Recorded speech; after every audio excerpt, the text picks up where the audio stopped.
నమస్కారం. మను కథలకు స్వాగతం. ఇప్పుడు మనం వంశీ గారికి నచ్చిన కథల నుంచి ఈవెంట్ మేనేజర్ అనే ఒక కథను తీసుకుంటున్నానండి. ఈ కథ రచించిన వారు సోమరాజు సుశీల గారు. ఇక కథలోకి వెళ్ళిపోతున్నానండి. ఇప్పటి మాట ఎప్పుడో 50 ఏళ్ల నాటిది.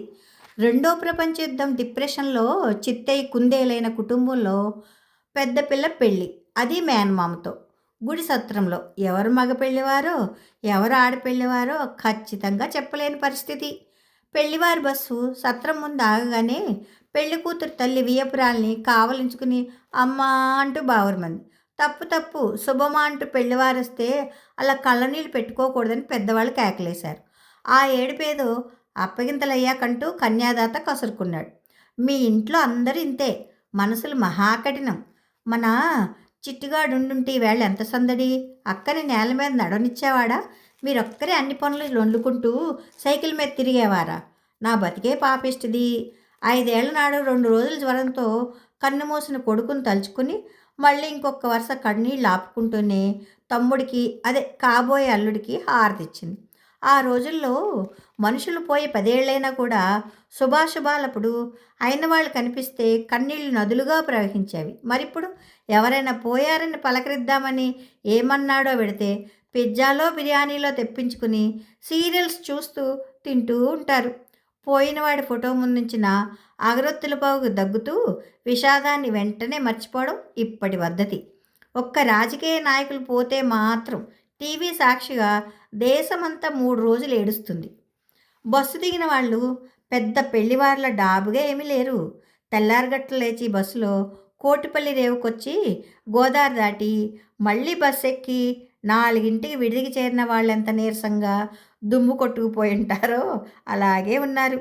అందరికీ ఆడపెళ్లి వారి సత్తా మీద అనుమానమే. పాపం ఉత్తినే భయపడ్డారు కానీ సత్రమైనా ఎంత కళకళలాడిపోతుందో. ఎటు చూసినా ముగ్గులే, ఎన్ని రకాలో. నడవలోనూ మెట్ల మీద గదుల్లోనూ వేసిన ముగ్గు వేయకుండా కళ్ళు చెదిరిపోయేటట్టు. ఇంకా రాత్రి పెళ్లి జరగాల్సిన హాల్లో అయితే పెద్ద కళ్యాణ మండపం ముగ్గు, పెళ్లి కొడుక్కి అతని స్నేహితులకి అని కేటాయించిన గది వాకిడికి నెమళ్ళు అల్లిన లేసుల తోరణం, అందులోనే చెరోపక్క వధూవరుల పేర్లు కూడా అల్లికలో వచ్చేసాయి. ఏమే కావుడు, ఈ ముగ్గులన్నీ మన స్వర్ణగాడు పెట్టినవేగా, ఈ లేసెప్పుడు అల్లిందే అంటూ అత్తగారు మనవరాలు అంటే కాబోయే కోడలి పనితనాన్ని చూసి మురిసిపోయింది. పలహారాలు కానిద్దురుగాని రండి అంటూ చిన్న విస్తళ్ళేశారు. వీళ్ళు అద్దెకుండే ప్లీడర్ గారి భార్య తన నోముల్లో నందికేశుడు శనగలు పరవాన్నం మిగిలిపోయాయని బాధపడుతుంటే మా మనవరాలు పెళ్లిలో చెల్లించేసుకోండి అని చెప్పి ఆవిడికి సాయం చేసి పెట్టింది పెళ్లి కూతురి బామ్మ సరసమ్మ గారు. సరి పలహారాలంటే ఏ ఉల్లిపాయ పకోడలన్నా ఉంటాయనుకున్నా, ఈ నందికేశుడి ప్రసాదాల అని వెక్కిరిస్తూనే పెళ్లి కొడుకు పెద్ద బావగారు ఆ 4 గింజలు నోట్లో వేసుకున్నాడు. ఆకలం హత్యం లాంటిది మరి. బావా, నా మాట దక్కించు, స్వర్ణ నీ కూతురే అనుకో అని దండం పెట్టింది కాముడు. ఇంటికి పెద్దల్లుడంటే వియంకుడి కన్నా పవర్ఫుల్ కదా మరి. అందులో తలా పక్కన సామాన్లు సర్దుకుని అందరూ తలో పక్కన సామాన్లు సర్దుకుని స్థిమితపడ్డాక వియ్యపురాల్ని పలకరించేందుకు విడిది గదికి వెళ్ళింది సరసమ్మ గారు. ఏం వదినా, ప్రయాణంలో ఇబ్బంది పడలేదు కదా? అన్నగారు ఏరి కనపడడం లేదు. ఇదిగో ఈ పట్టు, మేము ఆడపెళ్ళివారు, మీరు మగ పెళ్ళివారు అయిపోయారు. మీకు చేయాల్సిన మర్యాదలన్నీ మీ అమ్మాయికే అప్పచెప్ప, అన్నీ అడిగి చేయించుకోండి. 2ంటికి స్నాతకం పీటల మీద కూర్చోవాలట. ఇక మా బంగారు తల్లి స్వర్ణగాడు మీ ఇంట్లో అడుగుపెట్టిందంటే మీకెలా కలిసిస్తుందో చూడండి. దానికి మహారాణి జాతకం. ఎవరు దాని చెయ్యి పట్టినా ముద్రికా యోగం తప్పదని అది పుట్టినప్పుడే వాళ్ళ తాతగారు రాసుంచారు. ఇక మన భాస్కరం కలెక్టరేది ఖాయం. అంతా మీ అదృష్టం వదినా. మా పిల్ల మీ ఇల్లు మెడుతోంది. ముగ్గులు చూసారా? 3 రోజుల నుంచి పొద్దున్నే వచ్చి సాయంత్రం వరకు గుడి నిండా కూడా వేసేసింది. పూజారి గారు ఎంత సంతోషించారో. ముహూర్తం టైంకి స్వామివారి తరపున పలహారాలు పంపిస్తానన్నారు. ఇక నేను మళ్ళీ వస్తా అంటూ వచ్చినావిడ వెళ్ళిపోయింది. మాట్లాడాల్సినవన్నీ మాట్లాడమే కాకుండా ఎదుటి వాళ్ళని నోరిప్పనిచ్చే స్వభావం కాదు సరసమ్మ గారిది. బిక్కమొహం వేసుకుని తలాడించడమే తప్ప నోరు పెగిలితేనా పెళ్లి కొడుకు తల్లికి పిల్లనిచ్చుకున్నామని చెప్పి పాతికేళ్లుగా అణిగిమణిగున్న ఆవిడికి ఇప్పుడు కొత్తగా వెయ్యపురాలి హోదా ఏమొస్తుంది? జిల్లా మొత్తంలో ఎవరన్నా సరసమ్మ గారి ముందు నోరిప్పడమే ఇంకేమైనా ఉందా? అప్పుడు నోరు పెగిలింది పెళ్లి కొడుకు నాలుగో అక్కగారికి. అమ్మా, అదేంటి అలా బిగిసిపోయావు? మరీ విచిత్రం. తానొక్కతిగే మనవరాలైనట్లు, దాన్ని చేసుకోవడం మన అదృష్టం అన్నట్లు మరీ ఇంత గడుస్తనమా? 10,000 రూపాయల కట్నాన్ని కాదనుకుని అక్క మొహం చూసి పిల్లను నువ్వు కడుపులో పడేసుకుంటుంటే కాస్తన్న గౌరవం లేకుండా రేపు నిజంగా మన బాచిగాడి పరీక్ష పాస్ అయితే వాళ్ళ గొప్పతనం వల్లే అంటుందేమో. పోన్లే, ఎవరి గొప్పతనం వల్ల అయితేనే. వాడి పరీక్ష గట్టెక్కి ఉద్యోగస్తుడైతే ఇక మాకే భంగా లేకుండా వాడి దగ్గర పడి ఉండొచ్చు. 2 ఏళ్ల నుంచి ఏ ఉద్యోగంలోనూ చేరకుండా పాపం రాత్రనక పగలనక కష్టపడ్డాడు పిచ్చి నాగన్న. ఎన్నో అనుకుంటుంటాం. ఎవరి అదృష్టాలు ఎలా ఉంటాయో ఎవరికి తెలుసు. మన కావునిచ్చినప్పుడు వీళ్ళది 3 ఊళ్ళ కరణీకం, 30 పుట్ల భూమి. వాళ్ళ ఊళ్ళో ఎవరి పెళ్ళన్నా మంగళసూత్రాలు మధుపర్కాలు ఆవిడ చేత్తో ఇవ్వాల్సిందే. ఎన్ని వందల పెళ్ళిళ్ళు అయ్యాయో ఆవిడ చేతుల్లో. కాలం హత్యం కాక సత్రంలో జరగడం ఏమిటి చెప్పు? కాలం ఎంతటి వాడినైనా వంచుతుందంటారు, కానీ ఈవిడ్నేం చేయలేకపోయింది. ఆస్తులు హరించుకుపోయిన జుంకారం పిసరంతైనా తగ్గలే అని కూతుర్ని కాస్త హెచ్చరించింది. ఊరికే పోతాయేమిటి ఆస్తులు? మా ఆవిడ పళ్ళు ఎవరెక్కువ తింటే వాళ్ళకి బహుమానాలని చెప్పి కాపంతా ఊళ్ళో పిల్లల చేత తినిపించి ఎక్కడ పెళ్ళి కావాల్సిన పిల్లలు కనపడకపోతే ఓ పాలేరాడికి ఆడవేషం వేసి ఇంకో పాలేరాడికి ఇచ్చి 3 రోజులు బాగుమ్మేళంతో సహా పెళ్లి చేసి ఇడ్డన్లా వద్దని చెప్పి సుబ్బయ్య సెట్కి వారానికో వెండి గ్లాస్ పంపించి ఇలా ఒకటా రెండా? ఇదేగా వీళ్ళు చేసిన నిర్వాకం. చూడు పాపం, పిల్ల జమీందారాలే పెరిగిన చిన్న బావ ఇప్పుడు మండు టెండలో సైకిల్ ఎక్కి తిరుగుతూ కాంట్రాక్టర్ దగ్గర మేస్త్రి ఉద్యోగం చేస్తూ 2 గదుల కొంపలో ఒక్కడు ఇంటి భారాన్ని మోస్తూ ఇన్నేళ్ళై కాపురానికి వచ్చిన అక్కకి ఏ విషయంలోనూ నోరెత్తడానికి లేదు కదా. అదో వెరీ బ్యాగులది అన్న అన్న అన్నిటికీ బావురు మనడం తప్ప ఏమీ తెలియదు. అందుకే మనమందరం ఆవిడికి లోకు అక్కలాగే చేతకాని వాళ్ళం అనుకుంటోంది. ఆడబడుచు కదా, మరి మాట్లాడకుండా ఉండలేకపోతుంది. సర్లే, నాన్నగారు ప్యాకెట్లో కూర్చున్నట్లున్నారు. నువ్వు వెళ్ళి నాన్నగారి దగ్గర 10 రూపాయలు ఉంచి పర్సు పట్టుకెళ్ళి బాచికిచ్చే. తిరుగు ప్రయాణంలో అవస్థ పడతాం మళ్ళీని. పెద్దాడ సూరంపిన్ని పిల్లలంతా ఆటలో దూరినట్లున్నారు. ఆఖరి దమ్మిడి అయ్యే వరకు వదలరు. పేకాట్లో స్థిరపడిపోయిన పెళ్లి పెద్ద పర్సు దాచేందుకు కూతుర్ని పంపించింది. ఒకప్పుడు తూర్పుగోదావరి జిల్లాలో దర్జాలకి ధారాళానికి పేరు పడ్డది విస్సన్న పంతులు గారి కుటుంబం. 6 అన్నదమ్ములకి ఆయనే పెద్ద. ఆయనకి ఒక్కడే కొడుకైనా లంకంత లోగిట్లో ఎటు చూసినా జనమే. ఎవరికీ ప్రత్యేకించి చదువులు లేవు, పనులు లేవు. కరణీకం పనులు, వ్యవసాయం పనులు అన్నీ ఆయనే చూసుకునేవాడు. ఇంట్లో ఆడవాళ్ళందరూ రకరకాలు వండుకోవడం, తిన్నంత తినడం, పారేసినంత పారేయడం. 2 రోజులకోసారి గూడుబండి కట్టుకుని కాకినాడ వెళ్ళి 3 ఆటలు చూసి తెల్లారాక ఇల్లు చేరడం. ఇక మగవాళ్ళైతే పగలంతా పేకాట, సాయంకాలం వేట. డిప్రెషన్ దెబ్బకి పైకి ఎవరికీ చెప్పుకోలేక మింగలేక అప్పుల వాళ్ళని ఊరుకోబెట్టలేక ఉన్నట్టుండి రాత్రి నిద్దట్లోనే ప్రాణాలు వదిలేరు పంతులు గారు. అప్పుడు అందరూ కళ్ళు తెరిచి ఆవలిస్తూ ఆలోచించేలోపే సమయాతీతమైపోయింది. ఆస్తులు అమ్మడం తప్ప ఎవరికైనా ఏ పనైనా చేయడం వస్తే కదా. 5-6 ఏళ్ళు గడిచేటప్పటికీ పొలాలు, భూములు, తోటలు ఆ ఊరి కామందులకి, కరణీకాలు దూరపు దాయాదులకి అమ్మేసుకుని చెల్లా చెదురైపోయి తలా చోట నిజంగానే తలదాచుకుని బతుకుతున్నారు. కానీ ఇంత ఆస్తి ఇలా పల్లాములైపోయిందని కానీ 70 రూపాయల జీతానికి కొడుకు ఎర్రటి ఎండలో మేస్త్రి ఉద్యోగం చేయాల్సి వచ్చిందని కానీ, 4 ఆడపిల్లలు 2 మగపిల్లలు చకచకా ఎదిగొస్తున్నారని కానీ సరసమ్మ గారికి ఏ బెంగా లేదు. ఎవడికి తలరాత ఎలా ఉంటే అలా జరుగుతుందని ఆవిడకో గట్టి నమ్మకం. ఆ ఇంట్లో సరసమ్మ గారు తప్ప మిగతా వాళ్ళంతా అనామకులే.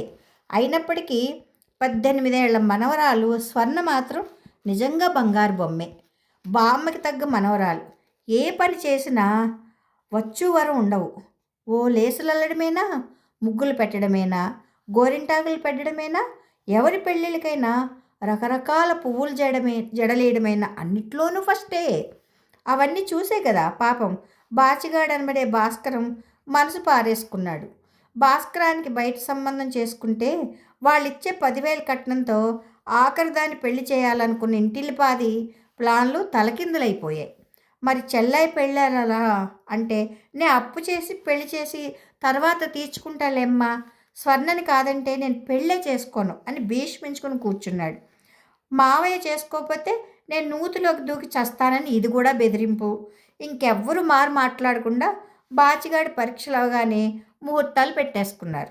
కన్యాదాత ఆఖరి చెక్క అమ్మేసి 2,000 తెచ్చి వీళ్ళ చేతుల్లో పెట్టగానే అది పట్టుకెళ్ళి చెల్లాయి పెళ్లివారికి కట్నం అడ్వాన్స్ ఇచ్చేశారు. ఇక ఇప్పుడు పెళ్లి ఖర్చులకంటూ ఏవీ లేదు, ఇటు లేదు. ముహూర్త బలం వల్ల ఆ శుభకార్యం జరగాల్సిందే. మా మనవరాలు పుట్టినప్పుడే మా పెద్దవాళ్ళు కట్టించిన వీరేశ్వరి గుళ్ళో పెళ్లి చేస్తామని మొక్కుకున్నాం అని చెప్పి సరసమ్మ గారు వాళ్ళ కాపురం ఉంటున్న ఊళ్ళో సత్రంలో పెళ్ళి అని నిర్ణయం చేసింది. అందరికీ కార్డు మీద చేతిరాత ఆహ్వానాలే. శుభలేఖల ఖర్చెందుకు, ఊళ్ళో వాళ్ళు బాగు చేయడానికా? కాకపోతే మరుదులకి ఆడపడుచులకి తేవాల్సిన బహుమతులన్నీ పురమాయించింది. రామ్మూర్తి పానకం బిందెలు, కాళ్ళ కడుగు పెళ్ళం, సుందరి వాళ్ళు మధుపర్కాలు, సుబ్బులు పెళ్ళికొడుక్కి వాచి, రాజారాం వాళ్ళు అప్పగిందల బట్టలు, పెద్ద మేనత్త చేత్తో తలా 200, 5 రకాల పలహారాలు, ఇలా పెళ్లి కూతురికి ఇచ్చే సారితో సహా అన్నీ ఏర్పాటు చేసేసింది. కానీ ఎంత చేసినా మరి ఆ రోజుల్లో ముహూర్తం అయ్యాక పెట్టేదే పెళ్లి విందు కదా. క్లుప్తంగా చేద్దామనే అన్న 2 భోజనాలు 2 టిఫిన్లు తప్పడం లేదు. దగ్గర వాళ్ళే 100 మంది అవుతున్నారు. మరి నందికేశుడి పేరు చెప్పి మధ్యాహ్నం టిఫిన్లు గట్టెక్కారు. తెల్లారగట్ల లేచి ఎండలో ప్రయాణం చేసి వచ్చారేమో మగపెళ్లి వారంతా సొమ్మసిల్లి పడుకున్నారు. రాత్రి వంటలు అవుతున్నాయి. వంట చేసేది ఒక ముసలాయన, వాళ్ళ మనవడు. వాళ్ళు సత్యం జట్టులో వాళ్లే. కానీ పెద్ద జట్టు మొత్తం కాకినాడ తహసీల్దార్ గారి అమ్మాయి పెళ్ళికి బుక్ అయిపోయింది. సత్యం మాత్రం 7 మైళ్ళు సైకిల్ మీద తిరుగుతూ అటు ఇటు మాట రానియకుండా చూస్తున్నాడు. అరటికాయ ఉప్మా కూర, కందిపొడి, గోంగూర, దోసావకాయ, పప్పు పులుసు, చిన్న వడ్డన లడ్డు అన్నీ సరిచూసుకుని ఇక నేను వెళ్తున్నానని అమ్మగారికి చెప్పాలనుకుంటూ 6:30 కల్లా సైకిల్ ఎక్కి వెళ్ళబోతున్న సత్యం ఒక్కసారి ఆగిపోయి చూస్తూ నిలబడిపోయాడు. తెల్లగా మెరిసిపోతూ రంగురంగుల జంపకానాలు అలంకరించుకుని, పువ్వుల దండలు చెంకీలు సింగారించుకొని, గంటలు మోగించుకుంటూ నిజమైన పెళ్లివారు ఎప్పుడొస్తారా అన్నట్టు పాటలు పద్యాలతో హోరెత్తుతూ సత్యం ముందు బళ్ళు ఆడామగ పట్టుబట్టలతో ఉన్న అన్ని నగలతో సెంటు సువాసనలతో పిల్లా పాప కలిపి అధమపక్షం 400 మంది. ఇంకా ఎంతమంది ఉన్నారో వెనకబడ్డ బళ్ళు వచ్చి కలుస్తున్నాయి. దండాలు పెద్దమ్మగారు, సంతోషమ్మగారు, ఇంకా మా మీద దయించండమ్మా, మన బామ్మర్ది గారికి ఎత్తున్నారంట కదా, అబ్బో ఎంత బాగుండారో, ఇక మన బంగారమ్మ కలెక్టర్ గారి భార్య అయిపోతారన్నమాట. ఇలా పట్టరాని సంతోషంతో వానాకాలపు జల్లు మీద జల్లుల జడివానల ఒకటే జనం.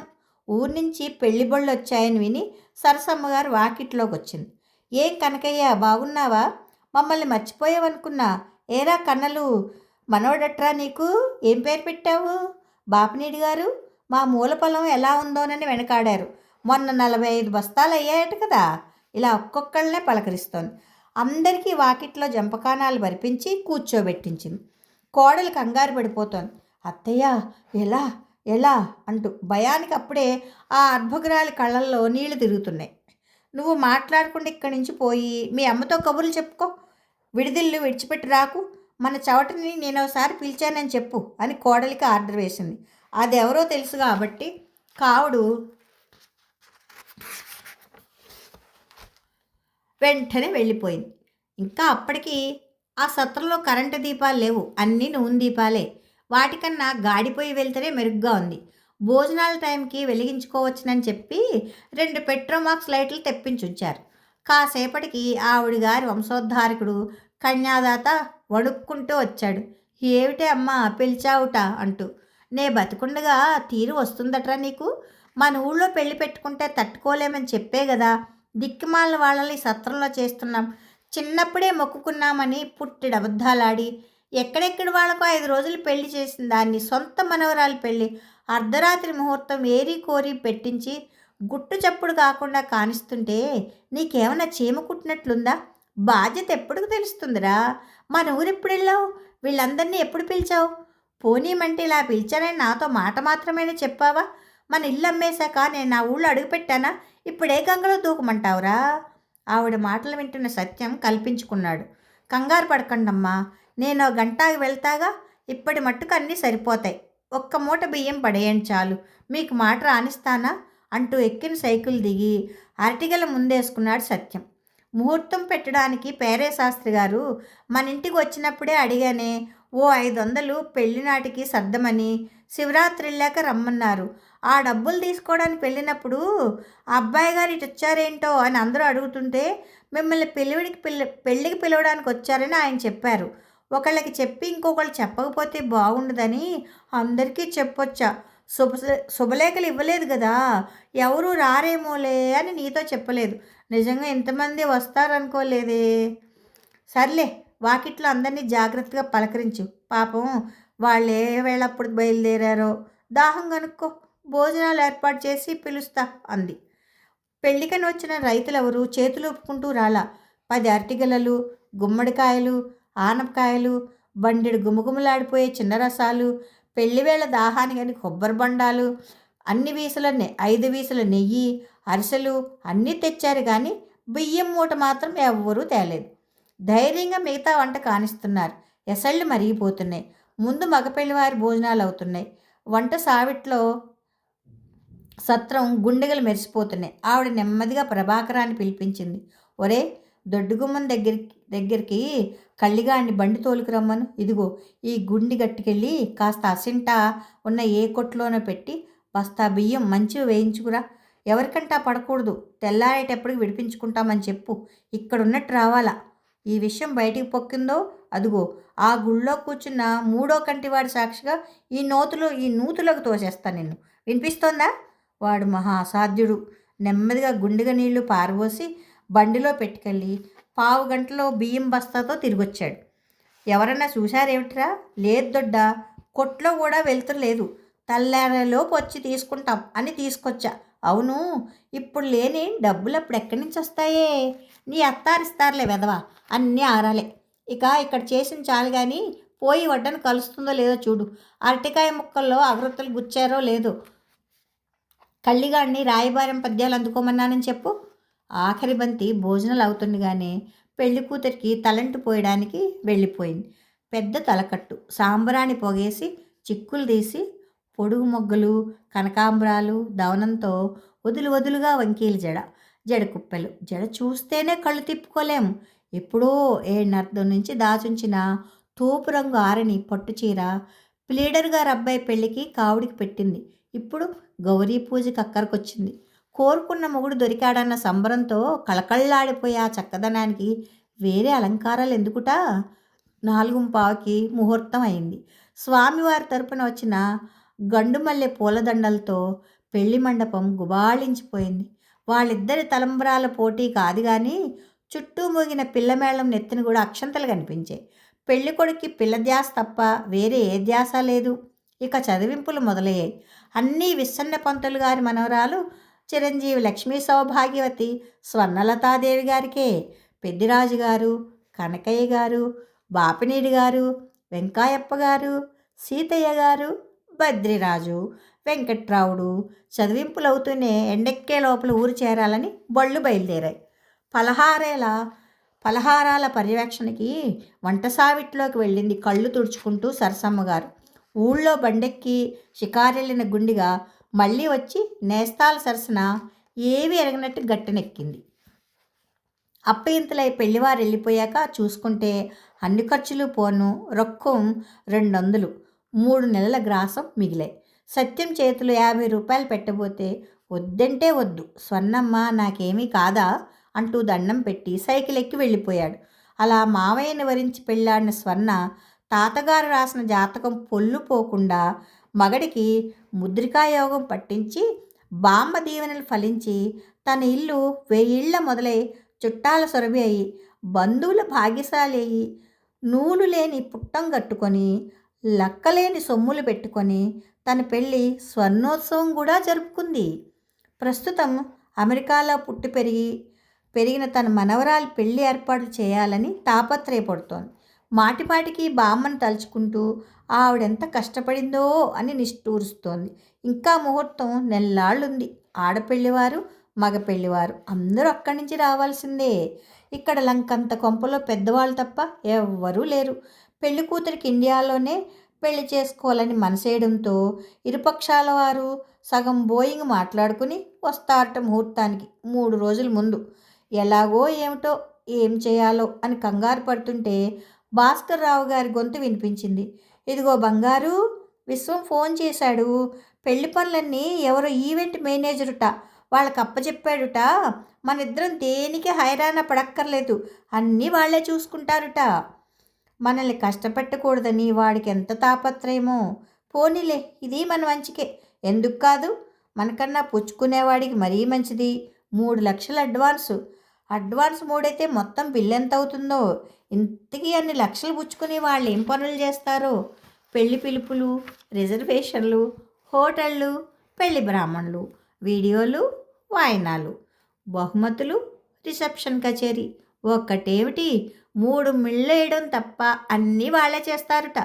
పెళ్లి పెత్తనం చేద్దామని ఆశపడ్డట్టున్నావు పాపం. మనం వాళ్ళు ఎక్కడ కూర్చోమంటే అక్కడ కూర్చోవాలి, పెట్టింది తినాలి అన్నట్లు కాగితం పెన్ను పట్రా, మన వాళ్ళ లిస్టు తయారు చేద్దాం. అదొక్కటే మనం చేయవలసిన పని. పెన్ను అందిస్తూ అడిగింది. మరి పెళ్ళికొడుకు తల్లి ముహూర్తానికి చీర తెచ్చుకుంటుందా, లేకపోతే అత్తగారి లాంఛనం చీర ముందే ఇచ్చేయమంటుందా? నాకేం తెలుసు, వెళ్ళి గుండెగా అడుగు, తెలుస్తుంది. గుండెగా అడగడమే కర్మ, ఏకంగా బామ్మనే అడుగుతాను రాత్రి కల్లోకి వచ్చినప్పుడు. అయినా ప్రేమ పెళ్ళంటారు, ఇంత ఖర్చు ఏమిటో. నాకు అప్పచెప్తే 1 లక్ష మిగిల్చి ఏ పేదింటి పిల్లికో అక్షంతలు పడాయించకపోదునా? డబ్బు లక్ష్యాలు లేవు, ఏ లక్ష్యాలు లేవు. పాపం బామ్మకు తెలిస్తే ఏమనేదో. కథ సమాప్తం. ఎంత బాగుందోనండి కథ, భలే బాగుంది. కథ నచ్చితే మీకు లైక్ చేయండి, షేర్ చేయండి, కామెంట్ చేయండి, సబ్స్క్రైబ్ చేసుకుని నన్ను ఎంకరేజ్ చేయండి. ప్రేమతో మీ మను.